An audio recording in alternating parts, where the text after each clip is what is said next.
Desde o princípio, antes que o homem tivesse consciência de si mesmo, antes que existisse religião, sistemas, governos ou tradições humanas, Deus já tinha um propósito definido: salvar. A Bíblia não começa com o homem buscando a Deus, mas com Deus criando o homem em amor. E criou Deus o homem à sua imagem, a imagem de Deus o criou, homem e mulher os criou. Gênesis 1:27.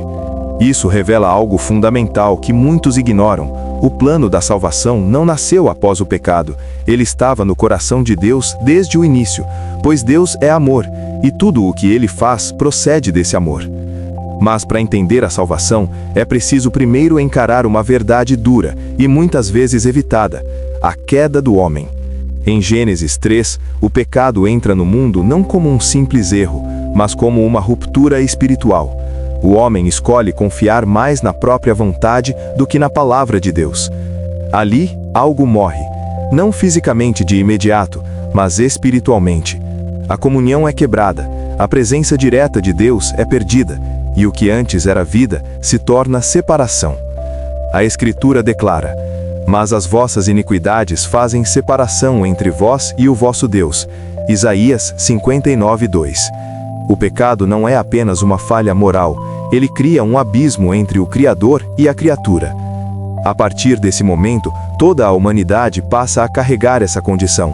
Não importa cultura, época ou intenção, a palavra é clara: porque todos pecaram e destituídos estão da glória de Deus. Romanos 3:23. Essa é uma revelação que confronta o orgulho humano. O homem pode ser religioso, moral, caridoso, mas ainda assim separado de Deus. Nenhuma obra humana é capaz de restaurar aquilo que foi perdido no Éden.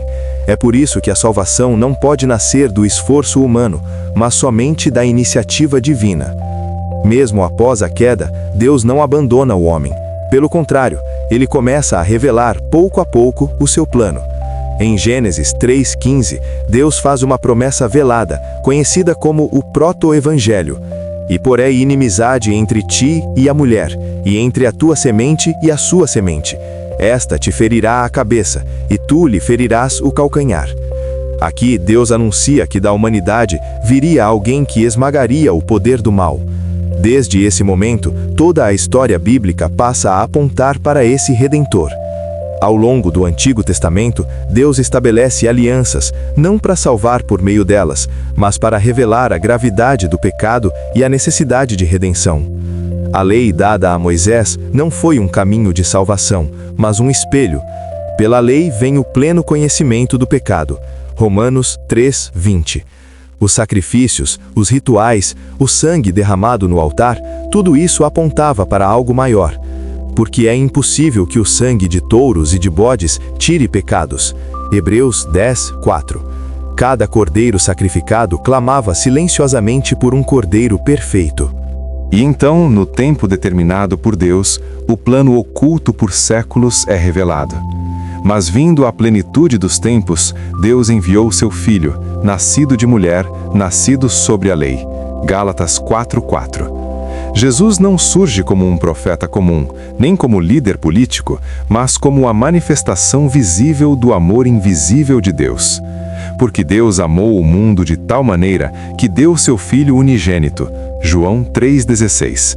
Esse versículo, muitas vezes repetido, carrega um peso eterno.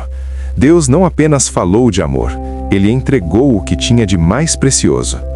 Jesus viveu sem pecado, ele tocou os rejeitados, perdoou os culpados, confrontou os religiosos orgulhosos e revelou o verdadeiro coração do Pai. Quem me vê a mim, vê o Pai. João 14:9. Cada palavra, cada milagre, cada silêncio de Cristo tinha um propósito redentor. Ele não veio para condenar, mas para salvar. Porque Deus enviou seu Filho ao mundo, não para condenar o mundo, mas para que o mundo fosse salvo por ele. João 3,17. No entanto, a salvação exigia um preço.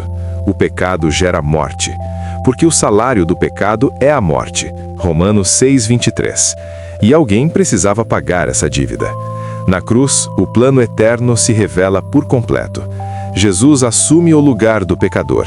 Mas ele foi ferido pelas nossas transgressões e moído pelas nossas iniquidades. Isaías 53:5. O castigo que nos traz a paz estava sobre ele. Ali, o justo morre pelo injusto. Aquele que não conheceu o pecado, o fez pecado por nós. 2 Coríntios 5:21. A cruz não é um acidente da história, ela é o centro do plano da salvação. Quando Jesus declara, está consumado, João 19:30, ele não está falando de derrota, mas de missão cumprida. O véu do templo se rasga, simbolizando que o acesso a Deus agora está aberto. Tendo, pois, irmãos, ousadia para entrar no santuário pelo sangue de Jesus. Hebreus 10:19. O que foi perdido no Éden começa a ser restaurado no Calvário. Este é o coração do plano da salvação. Um Deus santo, justo e amoroso que decide salvar o homem não por mérito, mas por graça. Porque pela graça sois salvos, por meio da fé. E isso não vem de vós, é dom de Deus. Efésios 2:8. Nada disso é obra humana, tudo procede do amor eterno de Deus. E aqui termina o primeiro movimento desse plano, a revelação da condição humana, a promessa do Redentor e o sacrifício perfeito de Cristo. Mas a história não termina na cruz, ainda há algo que precisa alcançar diretamente o coração de quem ouve. A cruz não foi o fim da história. Se tudo tivesse terminado ali, teríamos apenas um mártir. Mas o plano da salvação vai além da morte. Ele passa pela ressurreição e chega até o coração de cada pessoa que ouve esta mensagem agora. A Bíblia declara com poder: mas Deus prova o seu amor para conosco, em que Cristo morreu por nós, sendo nós ainda pecadores. Romanos 5:8. E esse amor não ficou preso a um evento do passado. Ele continua vivo, chamando, buscando e aguardando uma resposta. Ao terceiro dia, o túmulo foi encontrado vazio. A morte foi vencida. Ele não está aqui, mas ressuscitou. Lucas 24:6. A ressurreição de Jesus é a garantia de que o sacrifício foi aceito, de que o pecado foi derrotado e de que a vida eterna agora está disponível. Se Cristo não ressuscitou, é vã a vossa fé. 1 Coríntios 15:17.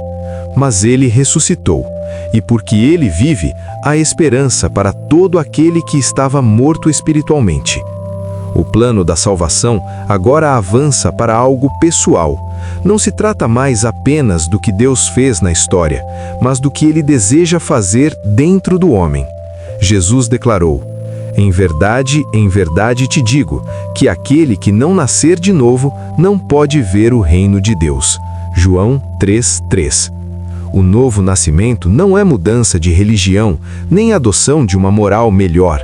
É uma transformação interior, operada pelo Espírito de Deus. Assim que, se alguém está em Cristo, nova criatura é. As coisas velhas já passaram, eis que tudo se fez novo. 2 Coríntios 5:17. A salvação é oferecida a todos, mas não é imposta a ninguém. Deus respeita a decisão humana. Eis que estou à porta e bato. Se alguém ouvir a minha voz e abrir a porta, entrarei. Apocalipse 3:20. Jesus não arromba corações. Ele chama, ele espera, ele insiste em amor. Muitos conhecem histórias bíblicas, sabem versículos, frequentam ambientes religiosos, mas nunca abriram verdadeiramente o coração para Cristo. Conhecer sobre Jesus não é o mesmo que conhecer Jesus. A resposta ao plano da salvação envolve arrependimento e fé. Arrependimento não é apenas sentir culpa, é mudar de direção. Arrependei-vos, pois, e convertei-vos, para que sejam apagados os vossos pecados. Atos 3:19. Fé não é sentimento, é confiança total. Crê no Senhor Jesus Cristo e serás salvo. Atos 16:31. A salvação acontece quando o homem reconhece sua condição, abandona o orgulho e se lança completamente na graça de Deus. O mundo oferece muitos caminhos, mas a palavra é clara e inegociável. Eu sou o caminho, e a verdade e a vida. Ninguém vem ao Pai senão por mim. João 14:6. Jesus não se apresenta como uma opção entre muitas, mas como a única ponte entre o homem e Deus. Fora dele, permanece a separação. Nele, a reconciliação, perdão e vida eterna. O amor de Deus não é frágil nem superficial. Ele alcança o mais perdido, o mais ferido, o mais culpado. Onde o pecado abundou, superabundou a graça. Romanos 5:20. Não existe passado que Deus não possa redimir. Não existe pecado que o sangue de Jesus não possa apagar. O sangue de Jesus Cristo, seu Filho, nos purifica de todo pecado. 1 João 1:7. A vida eterna não começa após a morte física. Ela começa no momento em que alguém se rende a Cristo. Quem ouve a minha palavra e crê naquele que me enviou, tem a vida eterna. João 5:24. Isso não significa ausência de lutas, mas presença de Deus.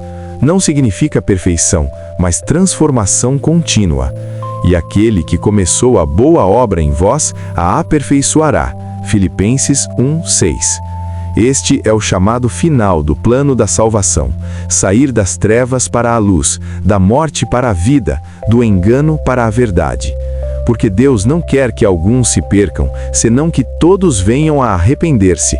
2 Pedro 3:9. O céu ainda chama, a graça ainda está disponível, o tempo ainda é agora.